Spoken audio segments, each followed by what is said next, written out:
Você sabe qual que é a relação que o Bolsonaro tem a ver com a Lava Jato? Zero. Nenhuma.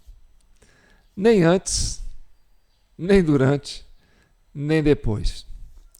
Você sabe qual que é a relação do Bolsonaro com o impeachment da Dilma? Eles vão falar, Bolsonaro pegou a tribuna e falou aquilo lá, no dia da votação.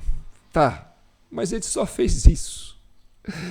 A participação do Bolsonaro no impeachment da Dilma, tirando aquele voto dele, zero. Quem era Bolsonaro para fazer um movimento político para tirar a Dilma do governo? Tirar o PT do governo? Que força tinha o Bolsonaro na época? Zero. Nenhuma. Bolsonaro ainda nem era candidato. Tá. E qual a relação da prisão do Lula? A prisão do Lula tem a ver com o Bolsonaro? Zero. Nenhuma. Que Lula foi preso antes de Bolsonaro aparecer como candidato potencial. Então, o Bolsonaro nunca foi uma ameaça na época que prenderam o Lula. E a prisão do Lula, aqui na minha mão da esquerda, né? A prisão do Lula se deu porque ele era o líder das pesquisas para as eleições de 2018. E isso aconteceu, essas pesquisas aconteceram na época que a Dilma já tinha sido impeachmentada e a gente estava no governo Temer. E a gente tinha lá como ministro da Justiça o Alexandre de Moraes. E tinha o PSDB como avalista do governo Temer. Ou seja, a prisão do Lula interessava para quem? Interessava para o PSDB na época, porque o PSDB é que rivalizava com o PT. Então, sempre o segundo turno ficava entre PSDB e PT, né? Das últimas eleições para cá, que entrou até antes da urna eletrônica, né? As duas eleições do Fernando Henrique polarizou com quem? Com o PT. Então, essa polarização PT com PSDB, quando o Lula foi preso, o que acontece? Qual que era a expectativa? Que o PSDB ganharia as eleições em 2018, tá certo? Só que o PSDB não ganhou. Saiu de cena. E quem ganhou? O Bolsonaro. Tá certo? E aí, o Haddad participando da eleição e o Lula preso, a polarização se deu entre Bolsonaro e Haddad. Como Haddad era uma liderança encolhida, por quê? Porque em volta do Lula não cresce nem grama. Todo líder que é um ditador não quer concorrência, entendeu? A Dilma foi uma necessidade porque ele não podia se reeleger, né? Mas foi uma mulher, quer dizer, não foi nenhuma liderança pronta que já existia, foi criada para o PT continuar no poder, tá certo? Mas aí ganhou o Bolsonaro, tá certo? Tá, Bolsonaro ganhou. O Lula preso. Agora veio as eleições para 2026. Quer dizer, as eleições de 2022. Não, as eleições de 2022. Você tinha o Bolsonaro e o Lula preso. O Bolsonaro estava no eleitorado do Geraldo Alckmin, no eleitorado do centro-direita, entendeu? E o Lula preso.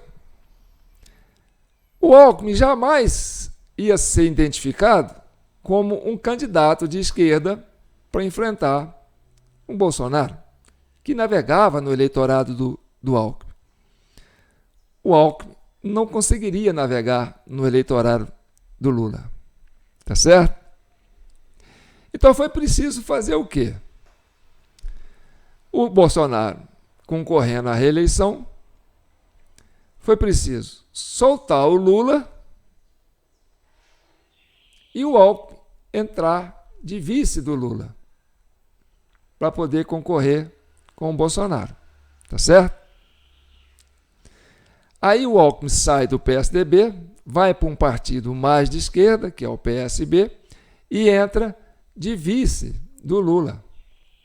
Entendeu? Para concorrer com o Bolsonaro. Mas aconteceu aquilo que aconteceu nas eleições. E aí você vai perguntar para mim, mas por que o Lula foi resgatado da cadeia para participar da eleição, trazendo o Alckmin de vice? Bem, isso vai ficar para o próximo vídeo. O que eu vou falar nesse vídeo é sobre o potencial que o Bolsonaro deixou como legado, entendeu? É que o Bolsonaro, ele planta e colhe. O exemplo mais evidente que nós temos disso foi a eleição do Tarcísio de Freitas para o governo de São Paulo. Que cidade de São Paulo já é uma potência.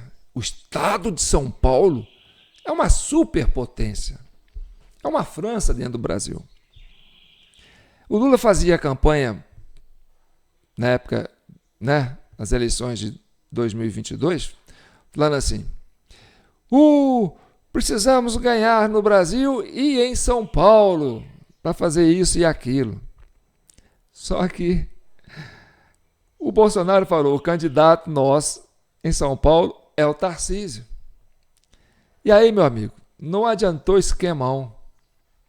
Ali, a diferença de voto era tão grande que não dava para tirar, né, do Tarcísio aquela eleição. Tentaram, certo? Assim como fizeram para tirar do Bolsonaro, fizeram a mesma coisa para tirar do Tarcísio. Mas lá não deu. Enfim, o Tarcísio ganhou o governo de São Paulo, que até então tinha sido governado por quem? Por João Dória. Quem era João Dória? João Dória era o candidato que queria ser presidente da República. E, não sendo candidato a presidente, saiu da prefeitura para concorrer ao estado de São Paulo. E aí o que o João Dória fez? Ele teve que se travestir de bolsonarista, na época ele se vestia de Bolsonaro, esse sim é bolsonarista, né? Aquele esquerdista, fantasiado de bolsonarista, para chegar no poder, ganhando o eleitorado, né, do Bolsonaro. Tá bom. Pegou carona. Na época, o seu concorrente, que era do PSB, até tirava onda em cima dele, né? Pô, agora você é o quê, bolsonarista? Enfim, quem é Dória hoje? Quem é Dória hoje? Era o sucessor para a presidência da República. Era o nome que queria sair para a presidência da República pelo PSDB. Aonde está o Dória hoje? Uma das mulheres mais votadas em São Paulo, que levantou a bandeira do Bolsonaro, Joyce Halfman, traiu o Bolsonaro. Quem é Joyce Halfman hoje? Onde ela está? O que come? O que veste? O que pensa? Então, aquele ator, né? Aquele ator metidão, que também levantou a bandeira do Bolsonaro, até vestia farda para fazer campanha, depois, né, brigou com o Bolsonaro. Onde está ele? Eu até esqueci o nome dele. Onde está ele agora? Não sei. E aqueles que foram fiéis ao Bolsonaro, onde estão eles agora? No Senado, na Câmara, nos governos, né? Então, aquele momento da avenida que vocês vão ver agora, que é a fala do Tarcísio, eu deixei para mostrar depois. Tem muitas coisas que aquele movimento épico do dia 25 de fevereiro tem que ser resgatado, porque aquilo ali é um fenômeno que não acontece em qualquer lugar do mundo, assim como aconteceu em São Paulo. Aquilo foi um fenômeno, tá certo? fenômeno de massa, um fenômeno de mídia, um fenômeno político que não pode passar batido, tá certo? Aquilo vai dar pano para manga para muito tempo. Primeiramente, eu fiz um destaque para a questão da Michelle Bolsonaro, lógico, né? Por que eu fiz isso? Porque as mulheres, eu que venho acompanhando esse processo, né, da ascensão da direita, as mulheres têm sido polivalentes. Elas que têm ido, né, para o fronte. Elas que têm ido para o embate. Elas que são mais aguerridas do que os homens. Ah, João, de onde você tirou isso? Tá bom. Vai lá e pega a última sentença que o Alexandre de Moraes deu para incriminar os apoiadores de Bolsonaro. Isso para atingir Bolsonaro, porque ali não tem crime nenhum daquele pessoal. Dos 13 presos que foram condenados, de 16 a 13 anos, em média, a maioria desses 13 é mulher. Então, o que eu te falo? Que a mulher hoje é um destaque importante dentro do movimento de direita no Brasil. Foi assim, né, na resistência, na época que elas foram para as ruas, ficaram em frente aos quartéis, né, pedindo contagem de votos, pedindo revisão do processo eleitoral, pedindo uma resposta do STF, do STE. Não queriam nada além disso. Elas queriam isso. Elas queriam justiça eleitoral. Era tudo que elas queriam. E olha, eu visitei aqui em São João del Rei, de vez em quando eu ia lá para ver o movimento em frente aos quartéis, era um público, assim, 90% mulheres acima de 50 anos. Olha que fenômeno. Isso é impressionante. Então, fica aqui o meu crédito para as mulheres. Outra coisa, a pauta do Bolsonaro de pedir anistia para os presos políticos. Eu respeito a decisão dele.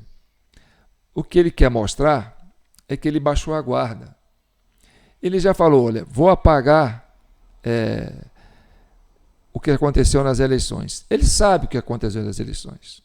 Ele se deu por vencido. Ele se deu por vencido. Apesar dele saber que ele tinha ganho. Entendeu? E uma frase dele que ficou eternamente gravada na minha mente e que talvez devia estar na lápide dele quando ele morrer, né, seria: perder uma eleição na democracia, tranquilo. O que a gente não pode é perder a democracia numa eleição. Essa frase sintetizou todo o momento político que nós estamos vivendo. E não foi só em 22. Foi em 2014. Foi em 2010. Foi em 2006. Foi em 2002. Perder a eleição numa democracia, tranquilo.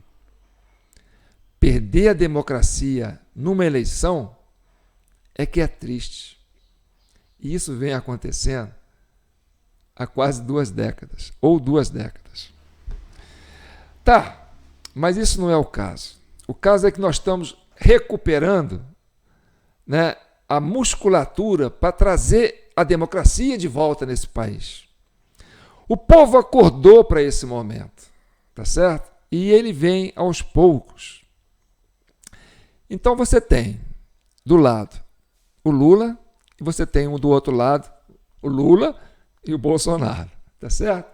O que os dois têm em comum é que os dois, esse da esquerda, o Lula, foi tirado do processo eleitoral porque era o líder das pesquisas. E agora querem tirar o Bolsonaro da direita. É porque aqui eu fico olhando o meu reflexo no espelho, aqui no meu retorno aqui, entendeu? Então aqui é o contrário, então é espelhado. Entendeu? Ah, eu fico lendo. Não, não fico lendo, não. É porque aparece eu aqui, isso me chama atenção. Entendeu? Isso aí é qualquer um que grava. Quem está gravando no celular, se fica olhando para o olhinho dele, ele está olhando para a câmera, não, ele está olhando para a imagem dele no celular e fica aquela coisa torta assim. Já repararam? Então é assim, é quase, não é um hábito, né? É uma coisa que te chama atenção. Então vamos lá. Então, quem tirou o Lula da jogada foi a turma do PSDB, que queria ganhar as eleições de 2018. E quem quer tirar o Bolsonaro da jogada não é a turma do Lula, não. É a turma do PSDB. Entendeu? Que agora ganhou o reforço da turma do Lula. Por quê? Porque o Bolsonaro cresceu e virou um fenômeno eleitoral. Tá certo? Então, Lula e Bolsonaro têm em comum o quê? Capital político para a eleição é o que eles pensam. Quem pensam? A turma do PSDB, que tirou o pessoal, tirou o Lula da primeira, agora quer tirar o Bolsonaro, porque eles querem voltar para o poder. E eles têm uma dor de cotovelo, porque essa frase do Bolsonaro, perder a eleição numa democracia, tranquilo. Mas perder a democracia numa eleição é que não pode. Pomba. O PSDB perdeu 4 eleições dentro dessa frase. Então era para eles estarem mordidos, certo?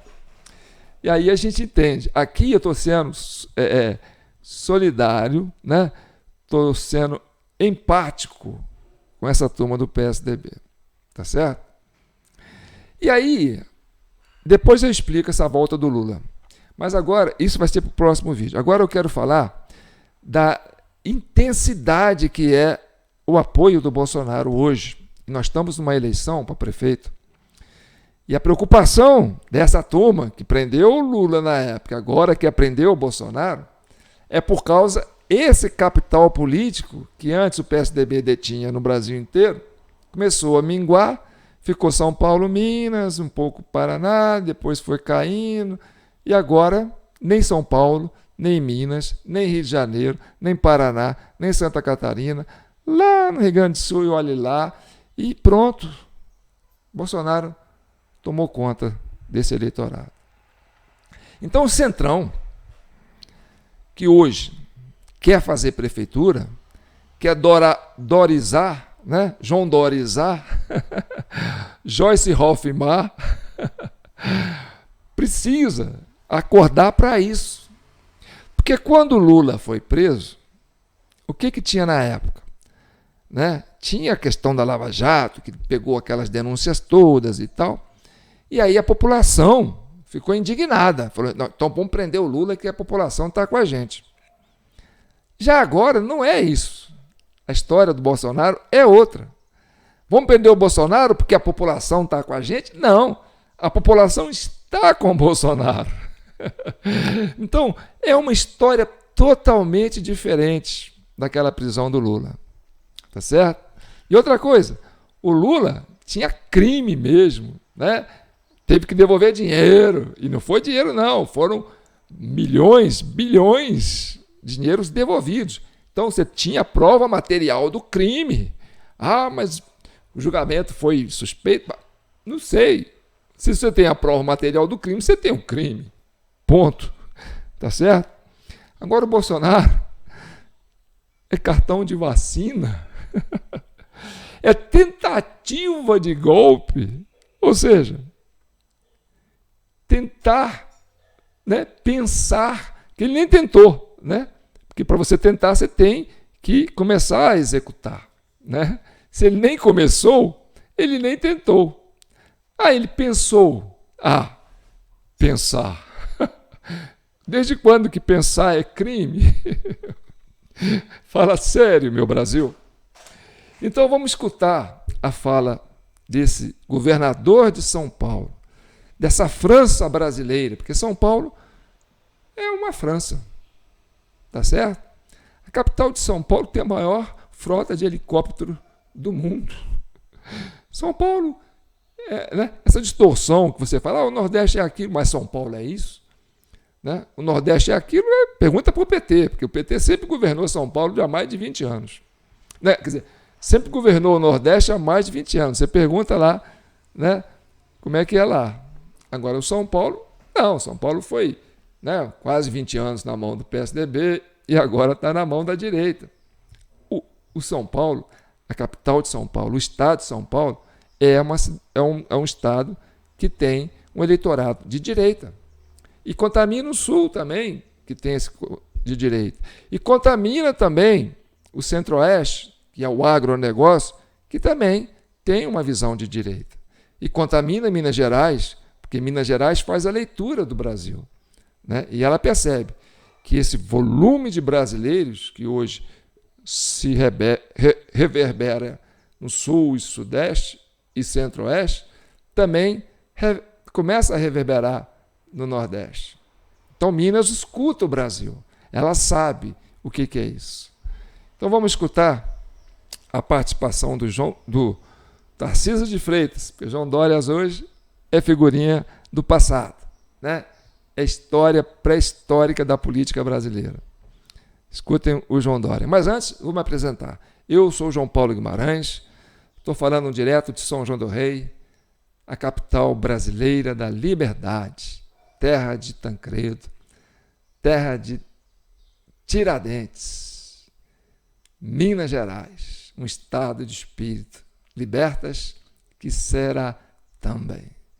Minas é a única bandeira da Federação Brasileira, de todos os estados, que tem o orgulho de ter no seu emblema, no seu núcleo, um triângulo com a palavra liberdade. Tá certo? Então vamos ouvir a palavra do Tarcísio. Esse é o vídeo 203 da Comissão Cidadã de Inquérito e essa é a nossa chave Pix, que é mantida com a participação de vocês que nos acompanham, comentando, curtindo e compartilhando e se inscrevendo, né? Tem pessoas que falam, eu tenho orgulho de fazer parte da Comissão Cidadã de Inquérito, porque é isso mesmo. A comissão é eu ou você, ela é orgânica, ela é virtual, ela é digital, ela está online. É este novo lugar comum que nós estamos habitando e que essa grande mídia hoje, né, gravita em torno para entender o que significa isso. E eles estão fora, né, deste movimento. Eles ainda acham que o lugar deles é o lugar antigo. Hoje existe um novo lugar comum que é habitado pela grande maioria da população brasileira. Então você faz parte dessa comissão, sim.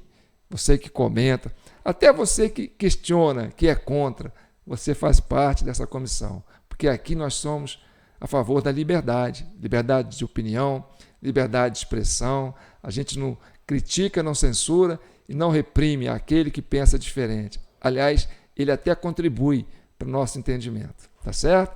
Vamos ouvir a fala de Tarcísio, que é um momento também grandioso, daquele 25 de fevereiro de 2024. E agora, representando o governador Ronaldo Caiado, do estado de Goiás, que aqui está, Jorginho Melo de Santa Catarina, que aqui está, Romeu Zema de Minas Gerais, que aqui está. Eu quero convidar para fazer o uso da palavra. As árvores não comem o seu próprio fruto, o sol não se alimenta da própria luz, os rios não bebem da sua própria água. Ser feliz é muito bom, governador Tarcísio, mas saber que o povo brasileiro e a nação de São Paulo é feliz pelo que o senhor está fazendo não tem preço. Vamos ouvir o nosso governador Tarcísio de Freitas.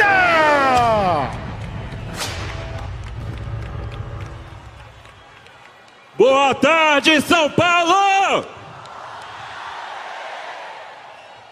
Que festa bonita! Eu tenho certeza que vocês estavam com saudade de vestir o verde e amarelo.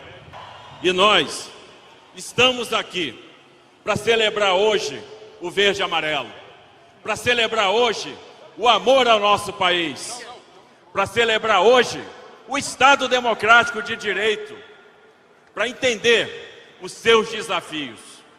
O desafio da representatividade. E esse desafio da representatividade só vai ser vencido com liberdade. Liberdade de expressão, liberdade de pensamento, de manifestação, sem nenhum tipo de censura. O desafio da segurança jurídica, para que a gente tenha previsibilidade, para a gente trazer os investimentos que vão fazer a diferença no Brasil. O desafio da justiça social. E por falar em justiça social, eu quero lembrar aqui o período do nosso presidente Bolsonaro.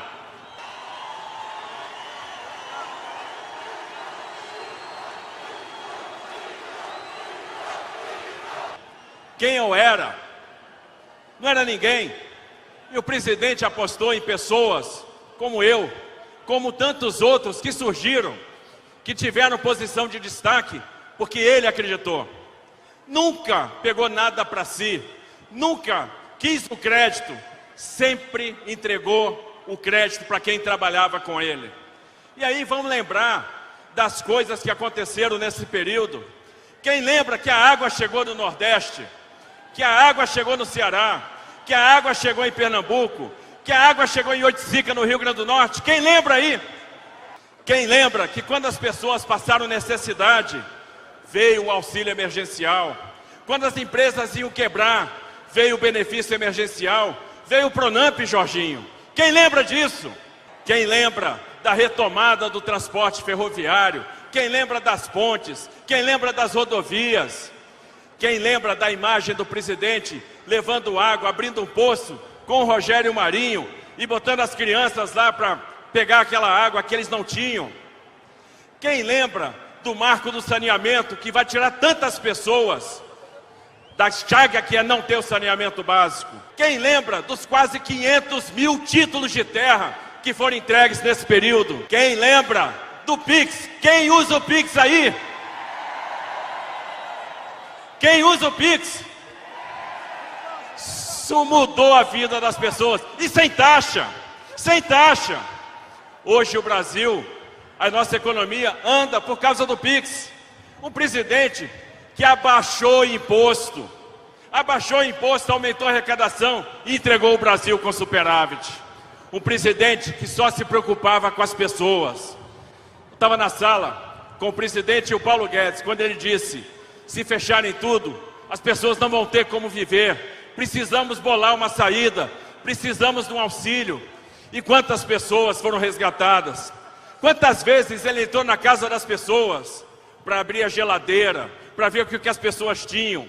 Quantas vezes ele chorou por causa das pessoas? Quantas vezes ele dobrou o joelho a Deus? Um presidente que sempre respeitou Israel e a luta do seu povo. Um presidente que sempre defendeu a liberdade acima de tudo. Meu amigo Bolsonaro, você não é mais um CPF. Você não é mais uma pessoa. Você representa um movimento. Você representa todos eles que aprenderam, que descobriram que vale a pena brigar pela família, que vale a pena brigar pela pátria, que vale a pena brigar pela liberdade. Você nos ensinou valores, você nos mostrou o caminho. E por isso, nesse dia, a única coisa que a gente pode dizer é muito obrigado, Bolsonaro. Que Deus te abençoe. Nós sempre estaremos juntos. Fica com Deus, presidente. É esse o governador que respeita o povo brasileiro. Esse homem que dá créditos àquele que verdadeiramente o ajudou, Jair Messias Bolsonaro. E agora? Então, ouvindo essa fala do Tarcísio, a gente até aproveita para agradecer ao Bolsonaro, né? Porque se a Comissão Cidadã de Inquérito existe hoje, graças ao governo de Bolsonaro. Assim como todos os outros canais de mídia independentes que hoje sobrevivem através de quê? Através de Pix, porque isso dá trabalho, isso exige muito da gente, tá certo? Então, essa voz independente, essa voz dinâmica, desse novo lugar comum, que está sendo possível criar na internet, nas redes sociais, essa pluralidade de ideias, de informação, de novos conhecimentos, uma nova maneira de entender o Brasil, esse conceito todo que está sendo construído nesse novo lugar comum é sustentado, na maioria das vezes, através de Pix. Então, desde já, a gente agradece ao governo de Bolsonaro pela criação do Pix e agradece àqueles que entenderam essa proposta, né, da nossa liberdade e da nossa independência de construir uma comissão cidadã de inquérito a partir de movimentos virtuais e bancado com o Pix de cada um de vocês. E é isso que faz com que a gente acredite no Brasil, que a gente acredite que nós estamos mudando a história desse país. Tá certo? Não é para derrubar a esquerda, para derrotar a esquerda. Não, é para pacificar o país, para unir a nação brasileira, né, com um só coração, pensando no progresso de cada um, na humanização de cada um, no bem comum de cada um. Isso é que é bonito, tá certo? Então, eu vou ficando por aqui. Fiquem com Deus. E aí eu ainda volto, que a gente tem muita coisa boa para falar, tá certo? Não deixe de continuar compartilhando, comentando, curtindo. E vamos avançar com o nosso projeto da Comissão Cidadã de Inquérito, que virou permanente, né? Graças à decisão de vocês, de que a gente precisa ter essa voz ativa, né, para construir esse novo lugar comum e entender esse novo lugar comum. Tá bom? Fiquem com Deus. E que o manto de Nossa Senhora cubram e protejam e abençoe todas as famílias brasileiras.